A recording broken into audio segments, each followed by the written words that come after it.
প্ৰাণৰ শিল্পী জুবিন গাৰ্গৰ প্ৰতি শ্ৰদ্ধা জনাই এগৰাকী কণমানি শিল্পী অবিকাশ্যপ শৰ্মাৰ প্ৰচেষ্টাত এটা মিউজিক ভিডিঅ' যোৰহাট প্ৰেছ ক্লাবত উন্মোচন কৰা হয়। হিয়াৰামঠো জুবিন গাৰ্গৰ প্ৰতিচ্ছবিৰ সন্মুখত বন্তি প্ৰজ্বলন কৰি শুভাৰম্ভ কৰা উন্মোচনী অনুষ্ঠানত উপস্থিত থাকে বিশিষ্ট সংগীত শিল্পী জয়ন্ত নাথ, মানসজ্যোতি বৰা, অবিকাশ্যপ শৰ্মাৰ বাঁহীৰ গুৰু ভৰত হাজৰিকাৰ লগতে কেইবাগৰাকী ব্যক্তি।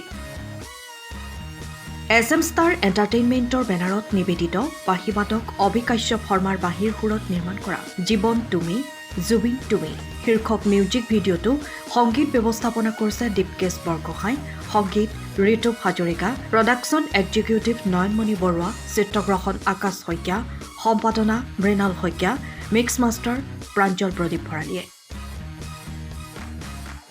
যোৰহাটৰ বিভিন্ন ঠাইত দৃশ্যগ্ৰহণ কৰা মিউজিক ভিডিঅ'টি SM ষ্টাৰ এণ্টাৰটেইনমেণ্ট নামৰ ইউটিউব চেনেলত উপলব্ধ হ'ব। আচলতে মোৰ বাবে খুব এটি হেঁপাহৰ দিন আৰু মই আজি যোৰহাট প্ৰেছ ক্লাবৰ প্ৰেক্ষাগৃহত মোৰ এটি ইনষ্ট্ৰুমেণ্টেল ট্ৰেক জীৱন তুমি জুবিন তুমি এই গীতটি মই আজি ইনষ্ট্ৰুমেণ্টেল ট্ৰেকত আপোনালোকৰ মাজত আগবঢ়াই দিছোঁ।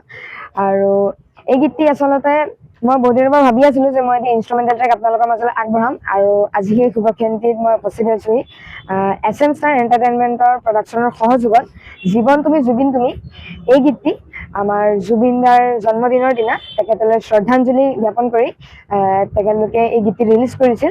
আৰু এই গীতটিত আমাৰ অসমৰ কেইবাগৰাকীও কণ্ঠশিল্পী যেনে আমাৰ দীক্ষু দা, মন্ধুমণি দাদা, ৰাকেশ হিৰাণ দাদা সকলো অসমৰ কণ্ঠশিল্পীয়ে মিলি এই গীতটিত কণ্ঠদান কৰিছিলে আৰু গীতটি খুব সুন্দৰভাৱে তেখেতলোকে সজাই তুলিছিলে। আৰু এই গীতটি পুনৰবাৰ SM এণ্টাৰটেইনমেণ্টৰ প্ৰডাকশ্যনৰ সহযোগত এইবাৰ ইনষ্ট্ৰুমেণ্টেল ট্ৰেকত মোৰ বাঁহীৰ সুৰত আপোনালোকৰ মাজলৈ আগবঢ়াই দিছোঁ।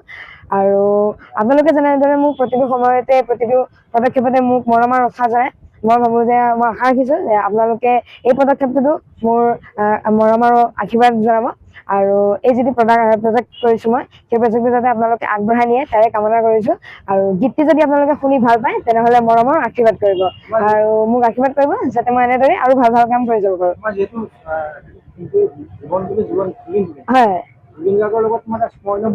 হয় হয়, আচলতে জুবিন দাক মই মাজুলী অনুষ্ঠিত হোৱা এটি বিহু অনুষ্ঠানত তেখেতক লগ পাইছিলোঁ আৰু তেতিয়া মই তেখেতৰ লগত বাঁহী পৰিৱেশনো কৰিছিলোঁ। আৰু তেতিয়া তেখেতে মোক কৈছিলে যে 10 বছৰৰ পিছত তেখেতে মোক তেখেতৰ লগত বাঁহী বজাবলৈ লৈ যাব বুলি। আৰু সেই সময়খিনি আচলতে মোৰ বাবে খুব ভাগ্যৱান সময় আছিল আৰু তেওঁলোকে মোক যিখিনি কথা কৈছিল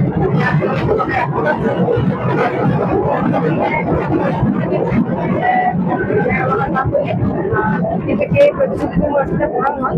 তথাপিতো মই প্ৰচেষ্টা চলাই গৈ আছোঁ যাতে মই এনেদৰে আৰু ভাল ভাল কাম কৰি যাব পাৰোঁ। ধন্যবাদ। সময়ৰ খবৰ সময়ত পাবলৈ ফ'ল' কৰক টাইম অফ আছাম।